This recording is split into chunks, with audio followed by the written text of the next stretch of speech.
चीज़ों की उनके पास कमी नहीं थी। शोहरत की बात करें तो शोहरत की भी कमी नहीं थी, मकबूल शख्सियत थे वो, ज़िंदगी में किसी चीज़ की कमी नहीं थी। मेरे ख़्याल में ऐसा कोई ख्वाहिश न हो कि उसने पूरा करने की कोशिश नहीं की हो, लेकिन आखिरी उम्र जो थी, ज़िंदगी का आखिरी हिस्सा बड़ा अकेला रहा, कोई साथी मौजूद नहीं था। ज़िंदगी का अहम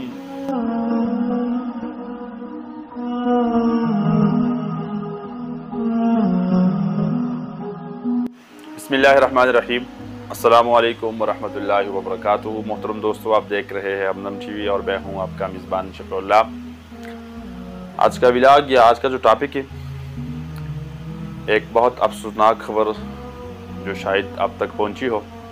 डॉक्टर आमिर लियाकत हुसैन साहब, जो पाकिस्तान के एक मशहूर और मारूफ शख्सियत थे, कौमी असम्बली का एक रुकन था, वो मेंबर था, आज हमारे बीच नहीं रहा और हमें खैराबाद कहकर वो दुनिया से चल बसे।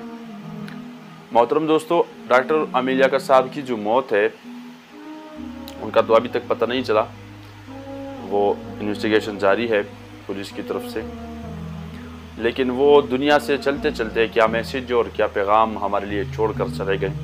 बहुत अहम बातें बताने वाला हूँ आज के इस व्लॉग में उनके बारे में, और हमें उनकी ज़िंदगी से क्या सबक मिल रही है। उनकी मौत पे जो है आज हम अफसोस कर रहे हैं, तो हम क्या सबक हासिल कर सकते हैं। डॉक्टर आमिर लियाकत साहब कौन थे, किस ज़रफ़ का मालिक था वो, किस तरह वो एक अजीम शख्सियत और एक मजहबी स्कॉलर किसी ज़माने में और किसी वक्त में वो बाकायदा तौर पर टीवी में प्रोग्राम्स करते थे। डॉक्टर आमिर लियाकत साहब की अगर मैं ज़िंदगी में बात करूं, उनकी ज़िंदगी पे, तो वो 5 जुलाई 1971 में पैदा हुए और आज 9 जून 2022 इनकी तारीख़ी वफ़ात है। कुल मिलाकर तकरीबन उनकी उम्र बनती है 51 साल। यानी अभी तक वो, हम कह सकते हैं कि इतना बूढ़ा तो नहीं था, अभी तक वो जवानी समझ सकते हैं आप लोग।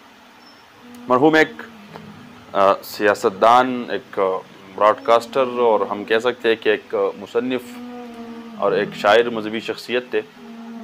16 अगस्त 2010 से वो जी न्यूज़ के जो प्रोग्राम था, उनका मेज़बान था आलिम ऑनलाइन, उनकी मेज़बानी करते थे। और फिर एयरवाई में चला गया, एयरवाई डिजिटल पर वो प्रोग्राम करता था। आलिम और आलम की मेज़बानी की उसने एयरवाई पर। उस प्रोग्राम से मैं समझ सकता हूँ, या इन टीवी चैनल से उन्होंने बड़ी शोहरत पाई और मकबूल हो गए पाकिस्तान दुनिया भर में। डॉक्टर साहब ने 2002 में बाकायदा तौर पर जो इंतखाबात हुए, कौमी असम्बली का मेंबर बना। मुत्तहिदा कौमी मूवमेंट की वाबस्तगी से वो कौमी असम्बली के मेंबर बने और नशिस्त हासिल की। 2007 में फिर कौमी असम्बली की रुकनीत और मजहबी उमूर की जो वजारत थे उससे इस्तीफ़ा दे दिया। हम कह सकते हैं कि वो टीवी प्रोग्राम करते थे, एक अच्छा मुसन्निफ़ भी था, कालम निगार भी था, और इसके साथ एक मकबूल सियासतदान, कौमी असम्बली का अब भी जो है वो रुकन थे। 2018 में फिर वो पीटीआई में चला गया, पीटीआई ज्वाइन कर ली।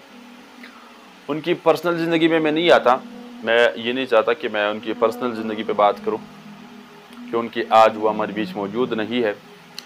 तो सबसे पहले हम दुआ करते हैं अल्लाह पाक से कि अल्लाह पाक उनकी मग़फ़िरत फरमाए।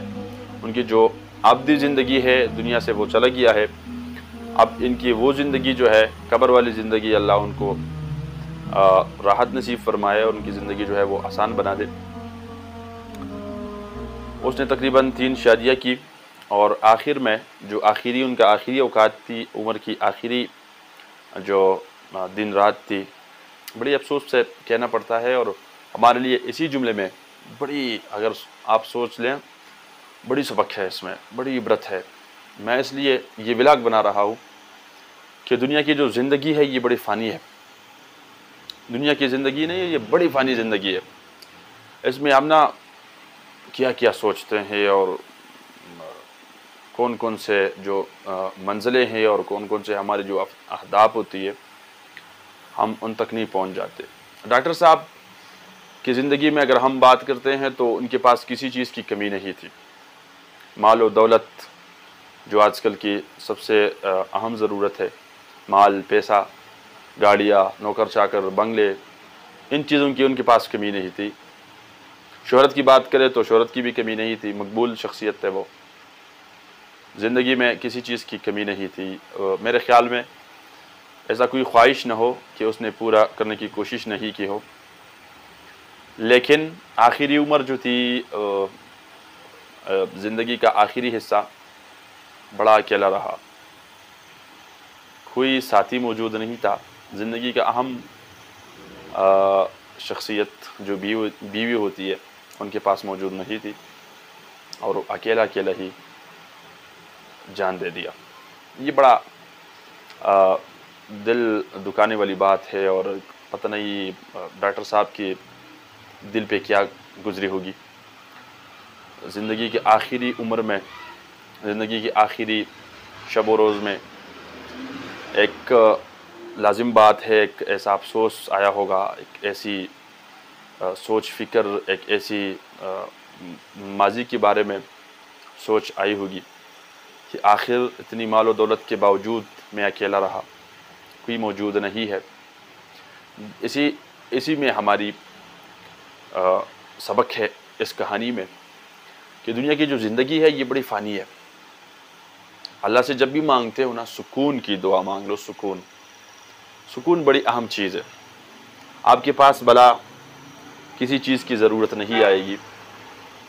आपके पास बेशक पैसा ना हो, आपके पास बेशक माल ना हो, आपके पास बेशक बंगला ना हो, आपके पास बेशक गाड़ी और नौकर चाकर ना हो, लेकिन आपके पास अगर सुकून हो तो आप बादशाह हैं। आपकी ज़िंदगी बड़ी हसीन ज़िंदगी है। आपकी ज़िंदगी में अगर ये सब कुछ है लेकिन सुकून नहीं है तो ज़िंदगी कुछ भी नहीं है। डॉक्टर साहब के साथ सब कुछ था लेकिन आखिर में जो सुकून था मेरे ख़्याल में वो नहीं था, और उसी बेचैनी ने मेरे ख़्याल में उसको दुनिया से रुखसत किया।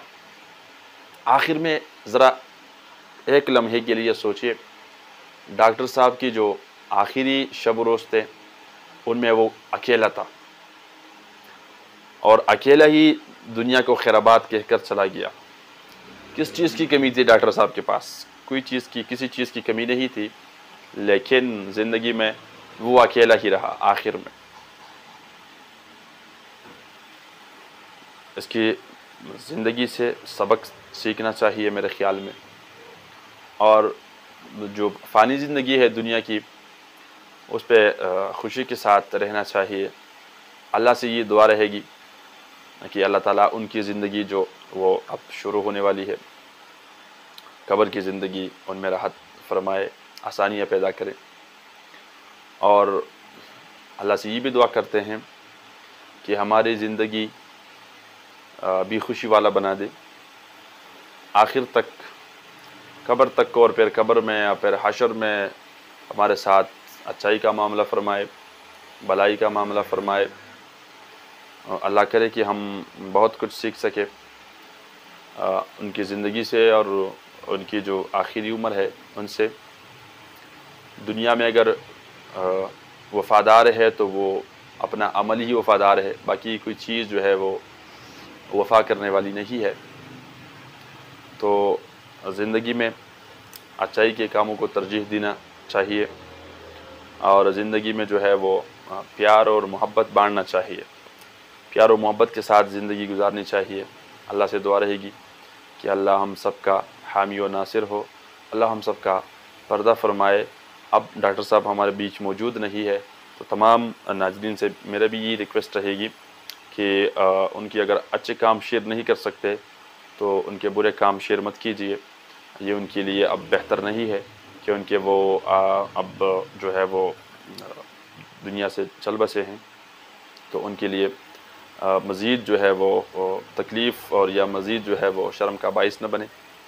और अपने भी ख्याल रखिए। बहुत शुक्रिया। फ़ी अमानिल्लाह।